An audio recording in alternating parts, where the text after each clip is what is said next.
Leipzig University, Germany, 1879. Professor Wilhelm Wundt experiments on the human senses.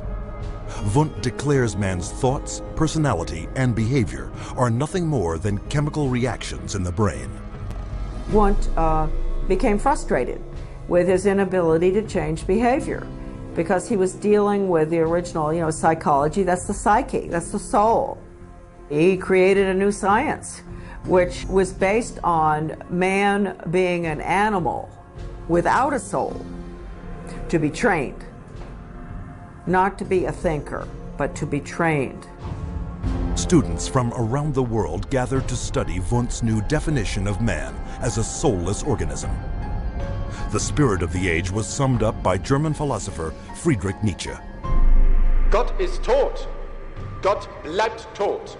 Und wir haben ihn getötet.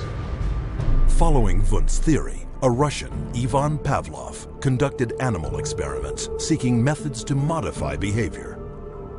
Pavlov studied Wilhelm Wundt in Leipzig, Germany, in the late 1800s. And he experimented with dogs, with electrodes and stimulus response, denying privileges, denying rewards. And he noticed that when you brought out some food in front of animals, dogs in particular, that they would begin to salivate.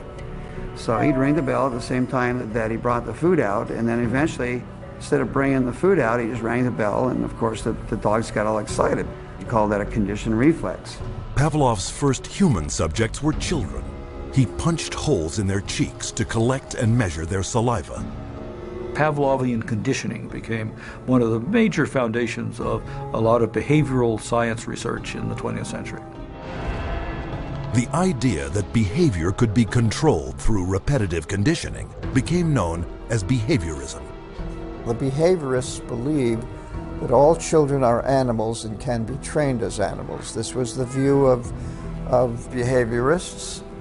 As a matter of fact, John Watson, the most famous of the behaviorists, says that you have to treat human beings or look at human beings the way you would look at the ox you slaughter. See, the behavior is not interested in what's up in your head or your soul, because they don't believe there is a soul.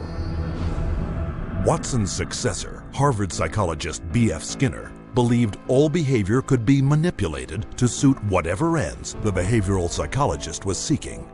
Skinner developed what's called operant conditioning, where he was able to demonstrate you can change animal behavior by certain schedules of reinforcement, by giving them rewards at certain times, and then you can teach pigeons to play ping pong, for example, and you can teach rats to run mazes, and you can teach human beings to seek certain economic or societal rewards. Skinner could actually shape new behavior patterns, and this actually was the sort of thing he quite soon became very famous for. Perhaps his most notorious experiment was the Skinner box. He was designing a Skinner box, which is something like a big playpen, but everything in it's controlled. The temperature's controlled, the light's controlled, and so on. And the idea is then you present children with certain stimuli that you want them to learn to react to.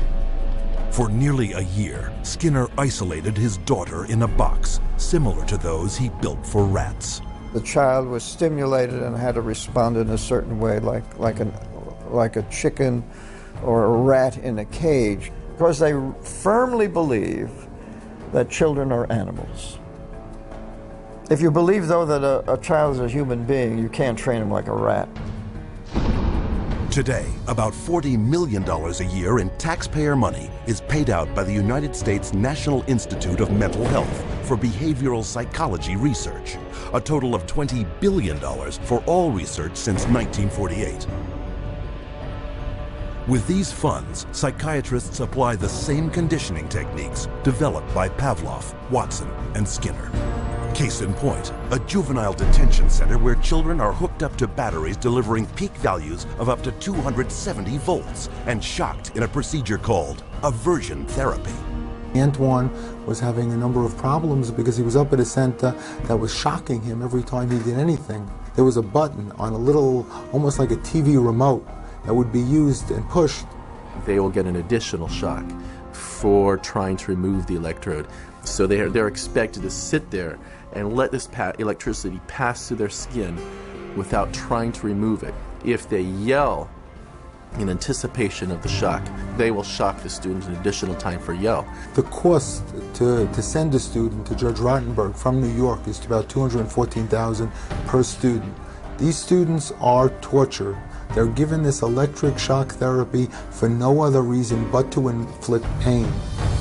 Other techniques include administering electric shock to treat sexual deviance, sending powerful magnetic impulses through the skull to interrupt brain activity, and shooting high voltage through surgically implanted electrodes, all to stifle problem behavior, and costing up to $100,000 per patient. And while this science without a soul led to behavior modification techniques that continue to generate billions in research and treatment, it also laid the groundwork for another psychiatric movement that would cause the deaths of millions.